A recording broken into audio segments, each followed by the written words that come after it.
സഖി one stop centre കെട്ടിടത്തിന്റെ ഉദ്ഘാടനം മന്ത്രി വീണ ജോർജ് നിർവഹിച്ചു. 60 ലക്ഷം രൂപ ചെലവഴിച്ചാണ് കെട്ടിടം നിർമ്മിച്ചത്. സ്ത്രീകൾക്കും കുട്ടികൾക്കും സഖി വൺ സ്റ്റോപ്പ് അഭയകേന്ദ്രമാകും.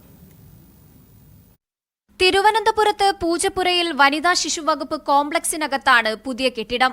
സ്ത്രീകൾക്കും കുട്ടികൾക്കുമെതിരെ അതിക്രമങ്ങൾ തടയുന്നതിനും അതിക്രമങ്ങൾ അതിജീവിച്ചവർക്ക് സഹായം നൽകുകയുമാണ് പദ്ധതിയുടെ ലക്ഷ്യം. സ്ത്രീകൾക്ക് ആവശ്യമായിട്ടുള്ള അഭയം, വൈദ്യസഹായം, നിയമസഹായം, നിയമോപദേശം, അതുപോലെ പോലീസ് സഹായം, സൈക്കോ സോഷ്യൽ കൗൺസിലിംഗ് ഒക്കെ തന്നെ വൺ സ്റ്റോപ്പ് സെന്ററിലൂടെ ലഭ്യമാക്കാനായിട്ട് നമുക്ക് സാധിക്കുന്നതാണ്. കേന്ദ്ര സംസ്ഥാന സർക്കാരുകൾ സംയുക്തമായി നടപ്പിലാക്കുന്ന പദ്ധതിയാണ് സഖി വൺ സ്റ്റോപ്പ് സെന്റർ.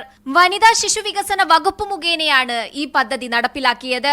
പുതിയ കേന്ദ്രം 24 മണിക്കൂറും പ്രവർത്തിക്കും. നിലവിൽ 14 ജില്ലകളിലും ഒരു വൺ സ്റ്റോപ്പ് സെന്റർ വീതമാണ് പ്രവർത്തിക്കുന്നത്. കൂടാതെ എറണാകുളം, കോഴിക്കോട് ജില്ലകളിൽ അഡീഷണൽ വൺ സ്റ്റോപ്പ് സെന്ററുകൾ ആരംഭിക്കുന്നതിനുള്ള നടപടി സ്വീകരിച്ചു വരുന്നതായും മന്ത്രി വീണ ജോർജ് പറഞ്ഞു. മീഡിയ 1 തിരുവനന്തപുരം.